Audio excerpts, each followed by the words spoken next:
Hello दोस्त, राधे राधे। आज की इस वीडियो में आप सभी को हम लॉसअ और मॉसअ सिखाएंगे। लॉसअ यानी कि एलसीएम लघुत्तम समापवर्तक और मॉसअ यानी कि एचसीएफ हाईएस्ट कॉमन फैक्टर महत्तम समापवर्तक मॉसअ। एलसीएम यानी कि लिस्ट कॉमन मल्टीपल लॉसअ लघुत्तम समापवर्तक। यहाँ पे पहला टॉपिक हमारा एलसीएम 40, 48, 15 का एलसीएम निकालें। एलसीएम कैसे निकाला जाता है? एलसीएम दो विधि से निकाला जाता है, एक अभाज्य गुणनखंड विधि द्वारा, एक भाग विधि द्वारा। आज की इस वीडियो में हम लोग भाग विधि से सीखेंगे। सबसे पहले इस तरीके से लाइनिंग करनी है, फिर कुछ इस तरीके से लाइनिंग कर देनी है। बाएं साइड में आपका छोटा रहेगा, दाहिने साइड में आपका बड़ा होगा लाइनिंग। इसी तरीके से लाइनिंग कर देना है। जो संख्या दिया है यहाँ पे कामा के रूप में लिख लेना है, 40, 48, 15। अब यहाँ पे एक छोटा छोटा संख्या लेना है, एक को छोड़ करके। यहाँ पे हम लोग 2 से स्टार्ट करेंगे, एक को नहीं लेना है, ध्यान रहे।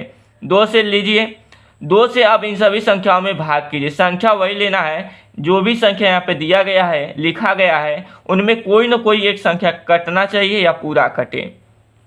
यहाँ पे 2 लेंगे, 2 से 40 में भाग करेंगे तो आएगा 20। 2 दूना 4, 0, 2 दूना 4, 2 चौके 8, 15 नहीं कटेगा, लिख देंगे। संख्या को दशमलव में नहीं काटना है। यहाँ पे 2 से 40 में भाग करेंगे तो आएगा 20, 2 से 48 में भाग करेंगे तो आएगा 24, 15 नहीं कटेगा तो लिख देंगे। जो संख्या कटेगा काटेंगे, जो संख्या नहीं कटेगा नहीं काटेंगे। यहाँ फिर 2 लेंगे, 2 दहा में 20, 2 से 12 बार में 24 कटेगा, 15 नहीं कटेगा, लिख देंगे। 2 से 2 पचे 10, 2 छक्के 12, 15 नहीं कटेगा, लिख देंगे। यहाँ पे अब हम लोग फिर 2 लेंगे, 5 नहीं कटेगा, लिख देंगे। 2 तियाँ 6, 15 नहीं कटेगा, लिख देंगे। फिर 3 लेंगे, 5 नहीं कटेगा, लिख देंगे। 3 एकम 3, 3 पचे 15। अब हम लोग फिर से 5 लेंगे। अब हम 3 नहीं लेंगे, 5 लेंगे, क्योंकि 5 ही केवल बचा है। 5 एकम 5, 1, 5 एकम 5। भाग तब तक करते रहते हैं जब तक कि लास्ट में इसका खंडन 119 प्राप्त हो जाए, यानी कि गुणनखंड 119 आ जाए, फैक्टर 119 आ जाए, तब तक भाग करते रहेंगे। अब यहाँ पे देखिए, आपको लिखना है 40, 48, 15 का एलसीएम बराबर, यहाँ पे जिस संख्या से हमने जितनी बार भाग किया उसे गुणा के रूप में लिख लेना है। यानी कि बाएं साइड में जो भी दिख रहा है संख्या, उसे गुणा के रूप में लिख लीजिए। 2 गुणे 2 गुणे 2 गुणे 2 गुणे 3 गुणे 5। अब संख्या को गिन लीजिए, 1 2 3 4, 1 2 3 4। हमने 4 बार 2 से भाग किया, 1 बार 3 से, 1 बार 5 से। संख्या को अच्छे से गिन लेना है, कहीं संख्या यदि छूट जाता है तो सवाल पूरा पूरा गलत हो जाएगा। यहाँ पे इन सभी संख्याओं को आपस में गुणा कर लीजिए, जो गुणनफल आएगा वही आपका आंसर होगा। 2 दूना 4, 4 दूना 8, 8 दूना 16, 16 3 48, 48 पचे होगा आपका 240। 240 ही आपका आंसर हो जाएगा, अर्थात 40, 48, 15 का एलसीएम 240 होगा। तो दोस्त, इस तरीके से एलसीएम निकाला जाता है। आई होप कि आप सभी को एलसीएम निकालना समझ में आ गया होगा। अब हम लोग एचसीएफ निकालेंगे।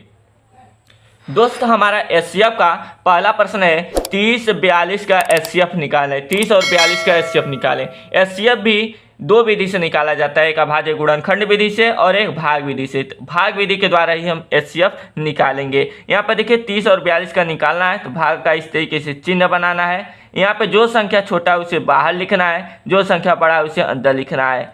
अब 30 से 42 में भाग करना है। भाग करने के लिए आपको कुछ बेसिक चीज़ें समझा देते हैं। यहाँ पे देखिए, भाग का इस तरीके से चिन्ह होता है। यहाँ पे जिससे भाग दिया जाता है उसे कहते हैं भाजक, जिसमें भाग दिया जाता है उसे कहते हैं भाज्य, और भाजक से जब भाज्य में भाग देते हैं तो आता है आपका भागफल। क्या आता है? भागफल। और नीचे जब भाज्य आपका छोटा पड़ जाए तो कुछ बचता है शेष। क्या बचता है? शेष। जब भाज्य छोटा पड़ जाए भाजक से तब बचता है शेष।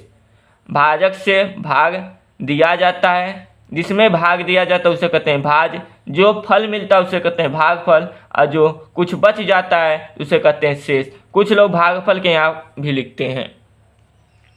अब दोस्तों देखिए, यहाँ पे 30 से 42 में भाग करना है। 30 से 42 में भाग कीजिए। 30 से कम 30, 30 दूना 60, 42 से ज़्यादा हो जाएगा 60, तो केवल एक बार में 30 से कम 30।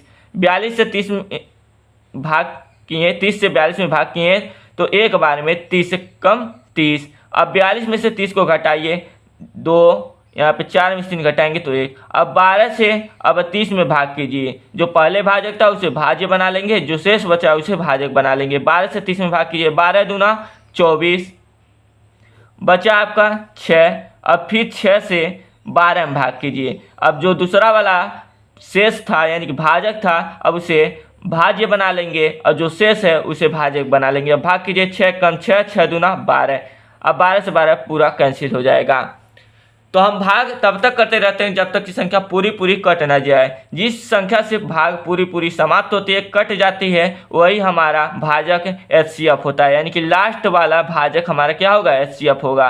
यानी कि HCF आपका हो गया 6, 30, 42 का HCF बराबर 6, यही हमारा आंसर होगा।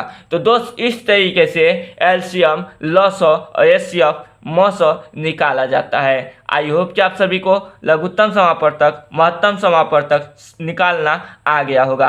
यदि वीडियो पसंद आया होगा तो प्लीज़ वीडियो को लाइक कीजिएगा, चैनल पर नए होंगे तो चैनल को सब्सक्राइब कीजिएगा और इस वीडियो को ज़्यादा से ज़्यादा अपने छोटे भाई बहनों के पास शेयर कीजिएगा, दोस्तों के पास शेयर कीजिएगा। फिर मिलेंगे अगले नए वीडियो के साथ, तब तक के लिए जय हिंद।